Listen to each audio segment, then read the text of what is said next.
The most financially illiterate group of adult South Africans are Black women. Many financial interventions fail to account for the impact of culture and social needs of Black South Africans. Through Wealth at Work, we aim to create an environment conducive to increasing the potency of the financial strategies employed by women, leading to holistic long-term wealth creation. Through this platform, we hope to have the conversations that help us bridge the gap between traditional stokvels and long-term wealth and legacy creation. This is our journey. My name is Sam Mokorosi, and thank you for joining us on Wealth at Work, a show that focuses on wealth creation and education in South Africa. My guest today is none other than my husband, Sam Mokorosi. He spent most of his daylight hours as a mergers and acquisition dealmaker in the financial services industry. He has worked on transactions worth more than 40 billion rands over his 20-year career.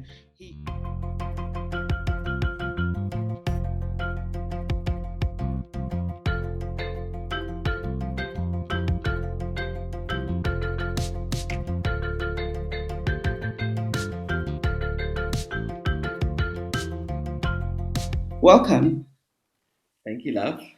Good to be here and looking forward to our conversation. So I thought to flip things around a little bit, maybe I can interview you and really get into your mind and your heart about the vision for Wealth at Work, and just get to understand a little bit about where this came from and what's your heart behind it, and how you want to change the world through conversations. So, why don't you tell me a little bit about some of what birthed this great initiative? Yeah, I think since both of us are Black, we understand the perils of growing up Black in the regime that we came out of, and also the pain of seeing how Black people live. You know, one of the most painful moments for me was when our son Tapang, we drove through Klerksdorp, and he said to me, "Mommy, why is it always that the brown people are poor?" Yeah. That was incredibly painful for me. But it's not just that. I mean, both of us are institutional, work in businesses where we work in a sector where we represent institutional business. And sometimes we go to these big launches and we see that no Black people are represented in their individual capacities there, but there are white people that are there in the individual capacities. And the entry point for these products, the entry points to be at that table is actually you need to represent 100 million, 200 million to even be worthy of an invite. And there are people sitting there in their personal capacities, and they're not Black. Yeah. No, so really, economic transformation, financial transformation is some of what you're clearly passionate about, what we're clearly passionate about. Um, and I know that education for you is a big part of that transformation journey. What Mhm. what kind of lessons are we hoping that people are going to bring out and pull out and understand in terms of the financial world and the exciting journey of building wealth that's multi-generational? I think the thing that excites me the most is the idea of passing on those strategies that really move the dial. So you find that a lot of financial products, or the focus of even advertising for Black people, is around loans and around funeral schemes. Now, the thing about funeral schemes is they are important, and insurance products are important. They do form part of an important kind of financial planning strategy. But we really do need to have the plans and the strategies beyond that. So I think my thing is financial strategy, if I'm to sum it up. And over the years, I've seen people do incredible things. I mean, including your mom and your aunt, actually. I often joke about how it was your pitch. Part of your pitch that made you stand out is this whole idea you had of starting a trust named after her, simply because she had been so instrumental in the education of so many of your family members.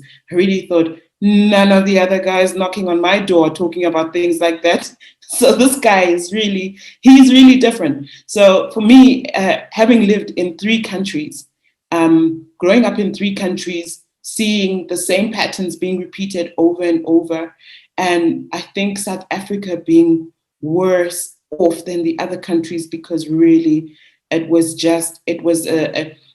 poverty that was written into law. It was systematic. And the brunt of this is felt by women and children. Because at the end of the day, when anything happens, it's the women and children who just seem to be carrying this burden. And that is clear in some of the statistics that we see around financial literacy. Great. So just really saying, how do we start to turn the narrative around? How do we start to change the That's trajectory? it. How do Yeah. we have conversations? And I think one of the things that you see in other communities that don't have some of the financial challenges that we as Black people have is that conversations around money, around finances, budgeting, investments, they're just a lot more common and a lot more free. And it's also, I think, being a man, seeing the differences as well. In fact, just yesterday, we were socializing with some friends, and it is a thing that we do as gents. Apart from talking sports and politics, we also talk money quite a bit. What are you investing in? What is this Bitcoin thing? Should I be swapping Mm. rands for dollars? And I do find that those kind of conversations don't happen in every context. And I think that those kind of conversations need to be happening around the dinner table at home, around the braai with friends, and around the boardroom as well. When as we start to become more inclusive around the boardroom, that it's not just uh, call it a white boys club if you want, where these conversations around building, maintaining, passing on wealth in as legacy. I think those are conversations that we need to be having as family. And one of the things that we've also been talking about between us, love, is that the place that it starts really is around the small daily decisions around Yes. maintaining a budget, getting out of debt, making sure that I think it's Dave Ramsey who speaks about the four walls. So make sure you've got your food sorted, make sure you've got your transport sorted, make sure you've got your electricity and water sorted, make sure you've got your accommodation sorted. And so many of us are going after the Gucci belts and the overseas holiday before we even sort out those four walls, and then we come back from holiday and sometimes needing to borrow money from friends, and it's those kind of daily disciplines over years that build up to wealth accumulation and Mm. then give a legacy to the next generation.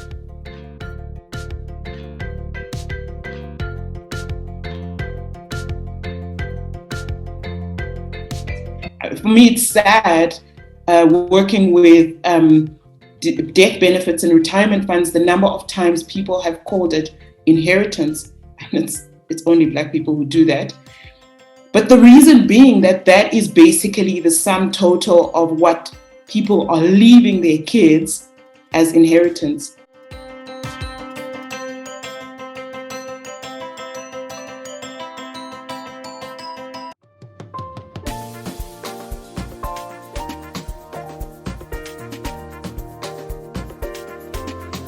Take it slow.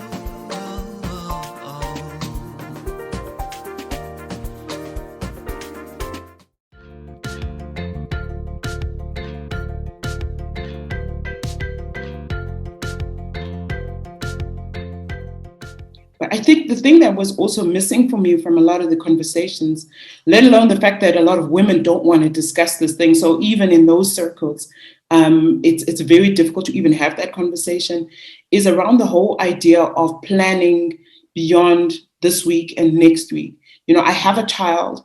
I hope this child will go to school, but what kind of school do I want this child to go to?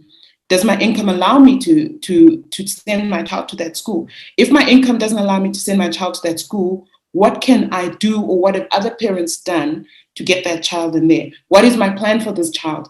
You know, am I dreaming about my children's children? Am I dreaming about what I'm going to leave for them?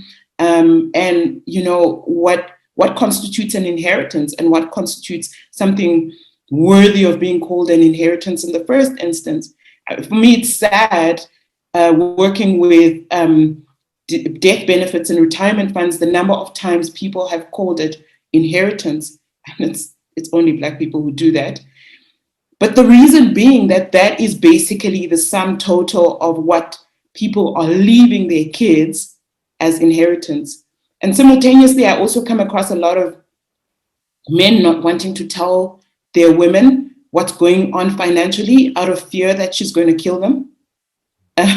and Unfortunately, what happens is that if he does pass away under those circumstances, his family really struggle to figure out what's going on, and that is under a very strenuous environment.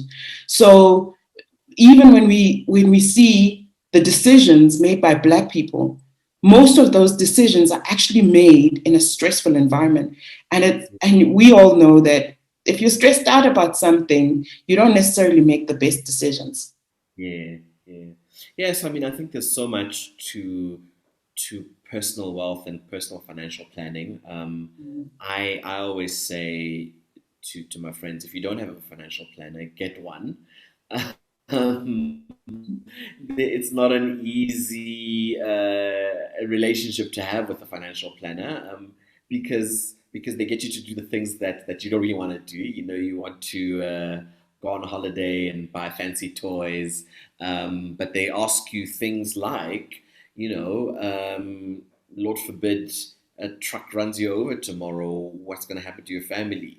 Um, Mm, in the upside scenario that you do live until 90, are you going to have enough money to actually look after yourself until that age, or are you going to be standing in the queues for government handouts? So these are kind of tough conversations that we should all be having with our significant others. These are tough conversations we should be having with professionals, um, and really thinking about tomorrow as opposed to just today. Now, one of the things that obviously is a huge hindrance within many South Africans' lives and across Africa is obviously that if there's more month than money in your budget, it's very difficult to be actually thinking about the future, thinking about saving, thinking about mm, retirement.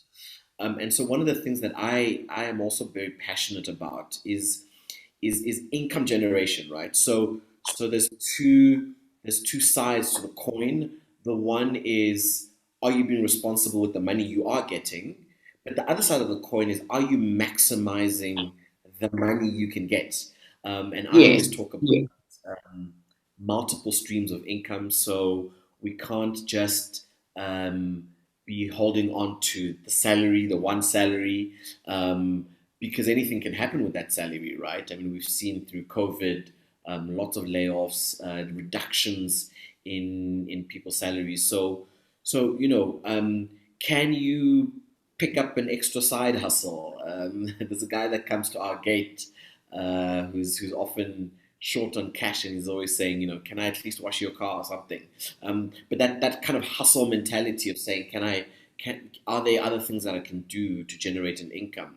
Whether it's buying an extra property and renting it out, buying shares and hoping that they grow in value, picking up extra coaching or pair work or tutoring over Zoom, starting a YouTube channel, building an Instagram channel that you can monetize, whatever it is, I think that we need to be constantly. In fact, I've got a reminder on my phone every 3 months to say, are you working on that next next stream of income? Because you can't just count on that one salary that's coming to you, but think about, okay, what else can I be doing instead of just wasting my time on Netflix? Are there alternative streams of income that I can be working on? So it's not just about the budgeting side, the insurance side, the pension side, how you're spending the money, but I think it's so important to be constantly thinking about, am I maximizing income generation?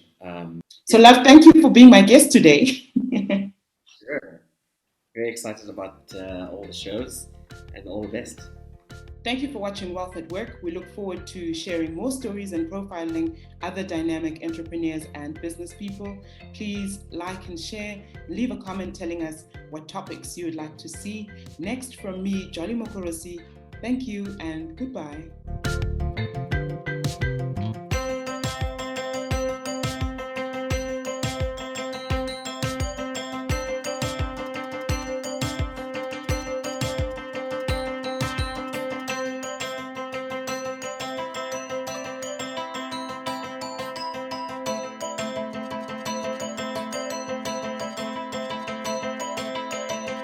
So most women get into the spaces of entrepreneurship for survival. But how do you then grow from survival to thriving? And because when you thrive, you can create enterprises that can outlast you, because then those are the enterprises that we need in Africa, right? I actually believe, Johnny, that Africa is being run by women. It's being run by women, we're just not acknowledging it, right? Yes.